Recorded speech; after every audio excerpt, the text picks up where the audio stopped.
meeting to order. To please take the roll. Councilman Harjo. Present. Councilwoman Ricola. Present. Councilman McCarthy. Present. Councilman Sanders. Present. Mayor Settings. Present. Let the record reflect we do have a quorum for Wednesday, or actually a special meeting Wednesday, June 3rd, 2026, and we're going to run down the conflict of interest declaration. Has any council member received any information pertaining to otherwise any contact with any person regarding any items on the city council agenda? If so, please step forward nature of contact. Mayor. Councilwoman Workla. Yeah, I received about a dozen pages here of invoices from Alan Bump, a citizen who FOIA requested these documents. Okay. Mayor. Councilman McCarthy. Sorry. Copy. Okay. All right, running down to agenda item number 1, discussion regarding Wilson Golf Equipment. Councilwoman Workla, the floor is yours. Yeah, so on last Friday, again, as I stated, I received these documents from the citizen that I mentioned, and as I was reviewing them, I noticed in the fine print, it says no merchandise is returnable unless claim is made within 30 days of invoice date and permission granted for such return.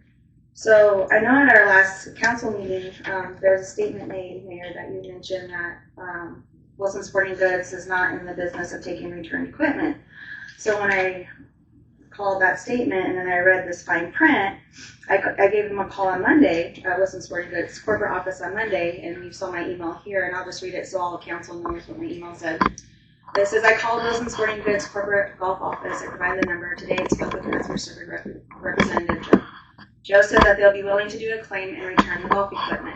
I even asked if they would allow the return if it's outside of the 30 days of receipt, and they said they would be willing to work with us. Joe said we need to email all invoices to, and I provided both of those emails so they can process our claim and know how many return labels they need to provide to return the equipment. So since this call was made on Monday, and I know we needed time to call a special meeting, I wanted to call a special meeting instead of waiting until next Tuesday because we have the attention of Wilson's corporate office willing to work with us even though we are outside of the 30-day window per their policy. Let's see here. So that's where we're at. So I guess I just want to ask the rest of the council if, I know what the motion was made on May 12th and what we all, I think, unanimously agreed upon to return the golf equipment for the pro shop. So I want to see if that's what council still wants to do. And if so, we have the avenue to do that. Councilman Harjo. Work with, is there a way to just copies of the Yeah. back to This? Yeah. I'll do it. Thank you.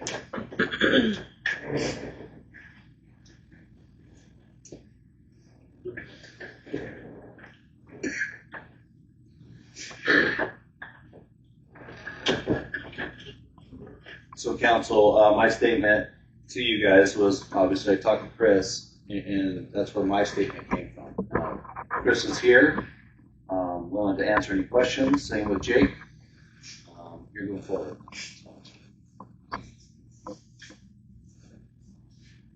Yeah. Councilman Workla. Chris, so I guess you spoke to them as well, and Yeah, so I I guess you got spoke a to the different gentleman story. I was dealing with, the same Mike that was on the email letters. At the time, he said he would check with his people and let me know what his direct statements without a position to return equipment. But he said he'll check and get back to me. Yeah. He would check and he never got back to me. So it looks like per their fine print policy on there on the invoice, it says that it's a matter of making a claim, and then they make a decision upon the claim. And so, yeah. So part of that, what that 4,900 was full set of rental clubs, because we have no rental clubs there. This has created a slow play issue and a problem with not having rental clubs for people to play golf with, because they come to the golf course thinking they can rent golf clubs. I know they were provided previously, and that was part of There's 12 sets of rental clubs there, 4 sets of men, 3 right-handed, 1 left-handed, 2 sets of ladies, 1 right-handed, 1 left-handed. And we get those at a huge discounted price. They have revenue rental club package, and 6 sets of those are for juniors. So there's by age group and by size. So they don't say they're unisex basically. They're not boys, girls. So there's by age 7 and under, 9 and under, and 12. 2 sets of each. So we have something for our Parks and Rec program, which is coming up. Starting on June, Thursday nights. There's 10 kids signed up. There might be more, because that's what I got the first up. We have no clubs for the junior program. Mayor. Council will work on. So with the statement you just made, it sounds like you feel like there's a need for this golf equipment, even though the direction of council was to send it back. Do you feel like somewhere there's an intentional delay? No. Why did you not follow back up with? I was told to get rental clubs. I did exactly what I was told. To spend $25,000. So I got rental clubs. We need some balls, gloves. We have no tees. There was a little bit of that response. Because as of Monday, they're like sending. They directed me to send these invoices over, and they said we can get this taken care of ASAP. So I felt like I could have actually get the ball rolling on Monday, but again, it's well, not. We can still get the ball rolling. Well, if that's what the intent is. Yeah. I was out of town Sunday, Monday, and I got back Tuesday. So really quick, council. It's one of those things where they approached me and said, "Hey, we need these." I said, "Okay." I did the purchasing policy. I did everything above board. I made sure it was within legal constraints or confines, and then per our own city code, I followed the letter of that law. And so that's where it was directed. I was more worried about the kids' golf league, or not golf league, but the golf camps and stuff like that. And so just FYI, I guess I don't understand in my own purview why we would send back clubs that a golf course inherently needs. Mr. Mayor, Councilman Sanders. I can't believe you spent the money. Especially after the council made it clear they did not want to be involved at that point in time in golf merchandising. You go back and the merchandising piece, which includes the rental clubs, that was part of the prior contract, as I've said before to you, was under that contract. That was our policy as a council to have those services provided through that mechanism. That the council hasn't acted as bad on the council, but it doesn't give you the opportunity. Well, it gave you the opportunity, but it doesn't give you the permission to go contrary to the will of the council when it comes to budgetary actions. You didn't have the authority to spend the money. You had to, let me take this back. Let me put it in the phrase that I think was closest to identifying this. What you put us into is a situation where we're being asked to ratify what you've done. And frankly, the council right now, as I see it, as I take the temperature of it, is in no mood to do so. Copy that. Okay, so the discussion, council, you want to send those back, try to get them back? I guess that's where you're at. I mean, obviously this is just discussion, so we can throw it on Tuesday's meeting and, or Mr. Mayor, we made our intention clear last meeting. copy that. Okay.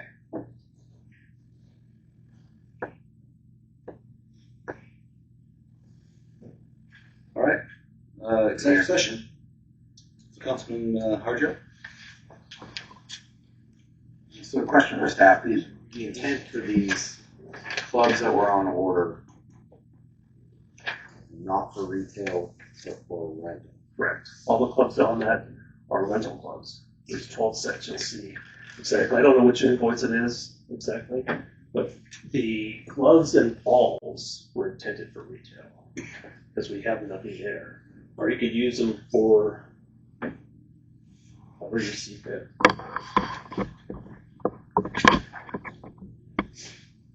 But I want to give you an example of not having rental clubs. You're losing revenue, not just from the rental clubs. People come in, Memorial Day weekend is a perfect example. We had a full tee sheet. We did 150 rounds of golf. There's people coming in wanting to rent clubs to play. And, well, we don't have our own clubs. We've got some clubs we're going to give you for free. We've got a basket of balls here. We're going to give you free balls. And I provided some tees so they can have tees. And they play out of 1 bag, 2 bags. And I have to be constantly out there monitoring to keep them. I give them an extra putter so they can at least all putt together. But any normal golf course doesn't allow people to play out of 1 bag. Mayor. Councilman. I also want to know why, so on these invoices, they show that they were paid on May 12th, but that's the day of our council meeting. So, and it says in the statement they didn't have to be, these invoices didn't have to be paid until July. So why are we paying on these invoices before we even have a council meeting to approve the bill run? Say that again, because on May what? May 12th was our council meeting, and it shows on all these that they were paid the day of our council meeting. So it wasn't like there was a rush to pay them because it states here that they didn't have to be paid until July. So I want to know, why are we paying bills before we approve to pay bills? Mayor. Go ahead, Jeff. Councilwoman Workla, all the bills are stamped by the date of the council meeting because that's the day of approval. More often than not, we've already walked out with the product. For instance, I went to the pool and bought concession fat boys to sell at the pool today. We're walking out with the product. We're bringing you the receipt 2 weeks later for approval to pay. So that's how that works. Some of the invoices are lease payments. They may not be due for 60 days. However, our meetings don't fall always perfect to make payments on time. So when we get them, typically we push them through, not push, that's the wrong word. We stamp them and move them through the bill process so that we're paid currently and we're not accruing late fees. So does that answer the question on how the expenditure works?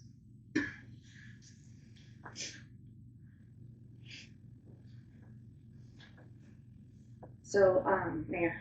Councilman. Council, I'm so sorry. In my email to the mayor, I did not put action item. I didn't even think about that. I thought it was going to be an action item. I wished it to be an action item, but I know you guys aren't mind readers, and so that's my fault that I didn't relay that in my email. So I guess there's my intent of having a special meeting today was so we can figure out what we're doing today, because I didn't want to wait, until next week, since we have the ear of Wilson's corporate office. But I guess, Jeff, is that failure on my part that I didn't put it as an action item and we can't take action? So, Mr. Mayor, Good, Jeff. Councilman Sanders and I were discussing this a little bit ago. I'm not sure that the technicality of, or even if it's a technicality of, you have to have an emergency in order to take action on an item added to the agenda. But I would say that the vendor, who could end up having a claim against the city, currently has a claim against the city for us to pay him for the golf clubs that we purchased. So the vendor has a claim against the city. The vendor is entitled to notice of this meeting and is entitled to be present to watch it if he wants to. So he looks at the agenda and all he knows is it's discussion only. He does not know that final action is going to be taken.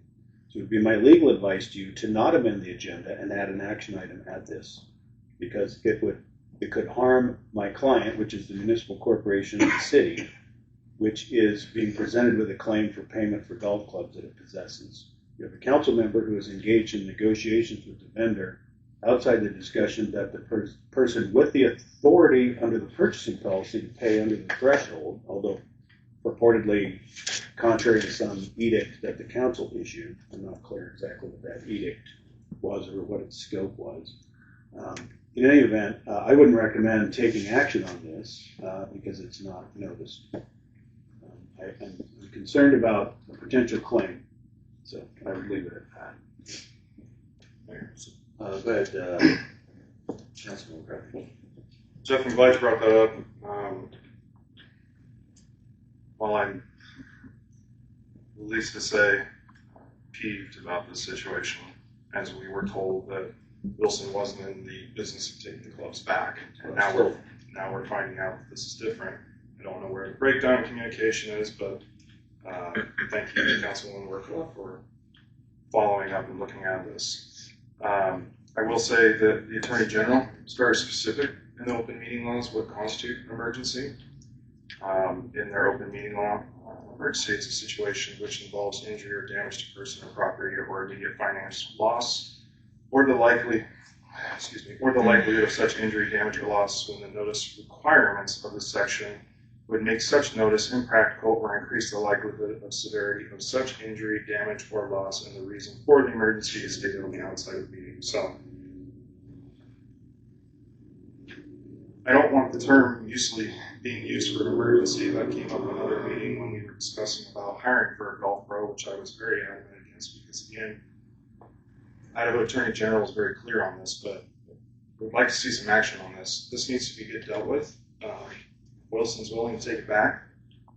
I want to see this done ASAP. So if we need to post this again to come back with an action item, I hate to see it, but yeah. So Chris, can you do me a favor? Can you call him tomorrow and Can I see one of those invoices? Because on the bottom it gives you your payment terms. Isn't it a net 90? It is. It is. Yeah. So once we start the actual return, I don't think it's going to be a problem. Okay. I've had this happen in other situations where they overship you a product and return it. So I don't think it's a problem to return it. I'm just more concerned about how we're going to move forward. I got you. Okay, Mr. Mayor, Councilman Sanders. Thank you. Yep. I'm growing very concerned about how the information is and is not getting out in the open. When I saw in the email the call for this meeting, I went to the Wilson website. Terms of return were very clear. And I thought back to the email you had sent me from Friday before. Whether it was intentional or not, there was certainly the apparent miscommunication. Whether it was intentional or not, there was actions taken that were contrary to what the council had decided on the previous meeting. I don't know under whose direction or to what extent, but the fact that this miscommunication is starting to occur with a good bit of regularity when it comes to this particular subject area really is degrading my degree of feeling of credibility toward the people involved. I'll just put it out there as it is. Okay. You do that for me, Chris. Appreciate it. Yeah. Okay. Thanks. I just don't know how I got stuck on the samples. Okay. Executive session, Councilman Harjo. Mayor, I'll make a motion to enter executive session pursuant to Idaho Code Section. Second. Been motioned and seconded. Any further discussion? Hearing none, I'll call for question. Councilman Sanders. Aye. Excuse me. Hey, Hey, sorry. That happened. Sorry. February 26th. Councilman Sanders. Aye. Councilman McCarthy. Aye. Councilwoman Workla. Aye. Councilman Harjo. Aye. All right. We're into executive session.